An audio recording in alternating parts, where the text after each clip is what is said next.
morning, everybody. We're here to talk about ballasting. If you ask 100 guys how they ballast, you'll get 100 different answers and 100 different preferences. I just like using fine ballast by Wood & Scenics. I'm using a beige this morning just for the demonstration.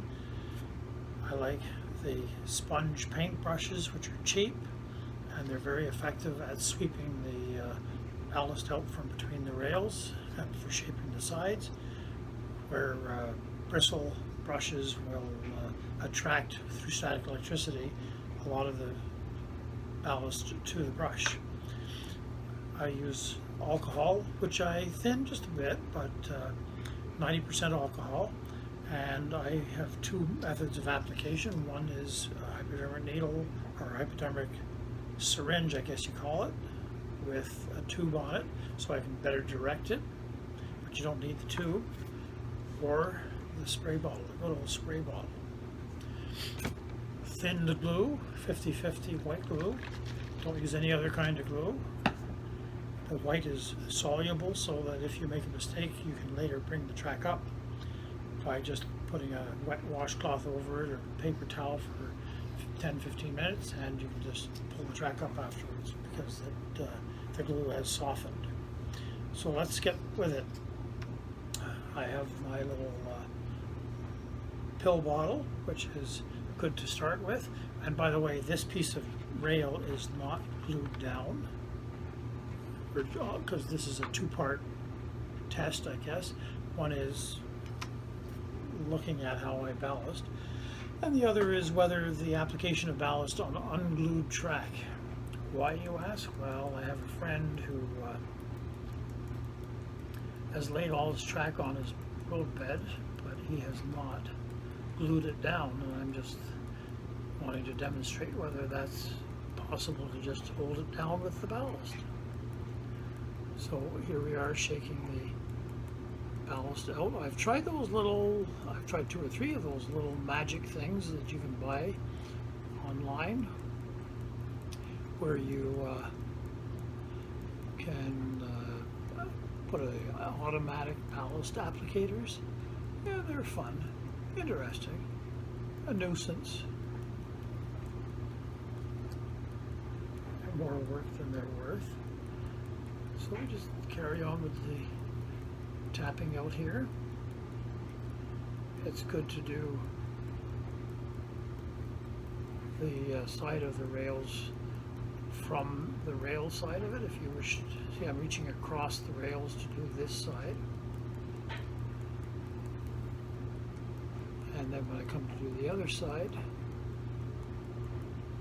I'll switch hands and go like this.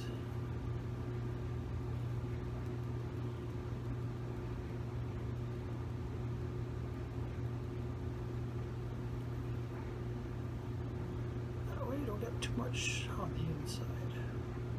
When you get to the turnouts, of course, I don't have to say it, but you want to have something more refined, so here's my handy dandy more pointed applicator, which is a piece of shoebox type cardboard brought to a point, cut to a point, but it's a rounded point. You don't want a sharp point because then it tries to get too focused. So around turnouts you can use this handy dandy little device to make sure you get just where you need to on the turnouts and not cloud things up.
And we take our little sponge paintbrush, just run it along the inside of the rails.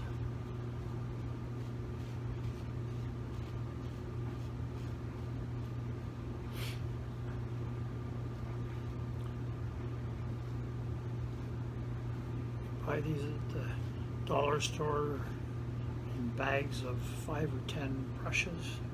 They're very cheap, very effective. The outside.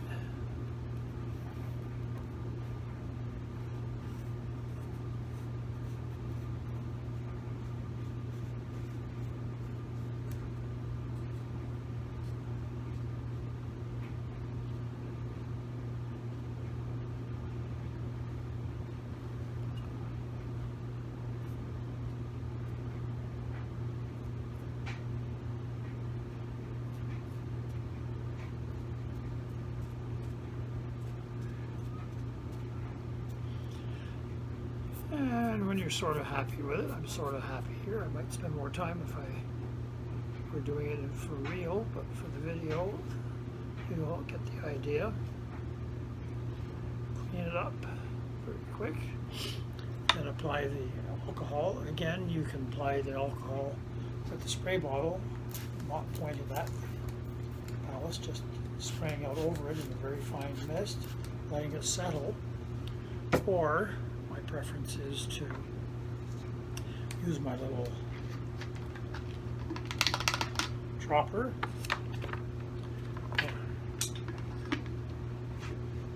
This thing is.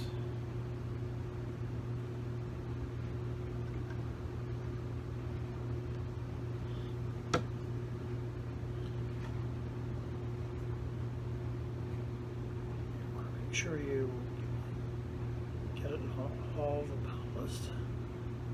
But you don't want to saturate it, because if you saturate it, then there's no room left for glue.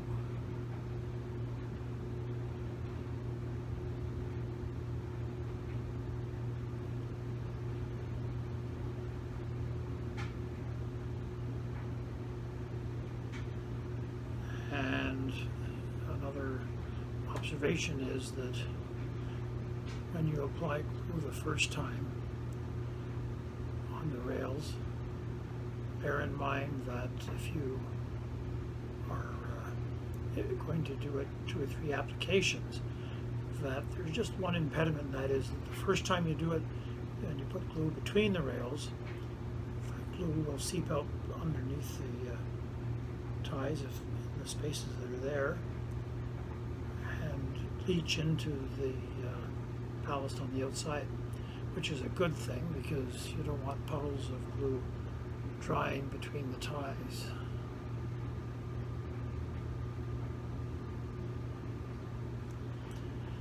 Okay, that's probably enough to just show you to get us started here. Now my thin glue, and we just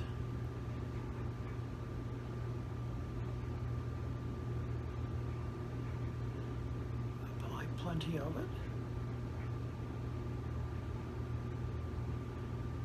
The idea is to saturate the ballast, particularly in this particular application, because, as I mentioned, I'm trying to see how this sticks the track down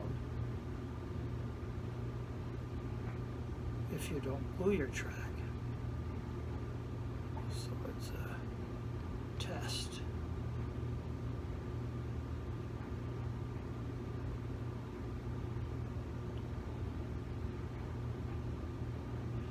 You just apply the glue until you see that the ballast is saturated, and the glue might start to leak out at the bottom of the pile of ballast, and that's fine. Not a big deal, because you'll be covering it with scenery material later. The key, again, I emphasize, is to saturate it. It's good to try to do it all in one application, because then you don't end up with trying to penetrate the layer of glue to get to the part underneath that has not been. If you've ever wondered what those little holes are that you get after you've done your ballasting, You see holes in the ballast. It's because you've applied too little too soon and did not go for one application. There you go. Now we'll let her dry and see what happens.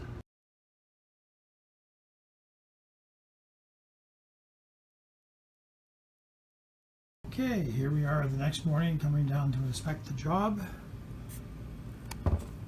Looks pretty good, nice and hard. Doesn't feel like there's any dry spots under there. Turnout looks pretty good. Yeah, there's no ballast in the flangeways, and the points work fine, so that looks good. And it appears to me it's held down extremely well.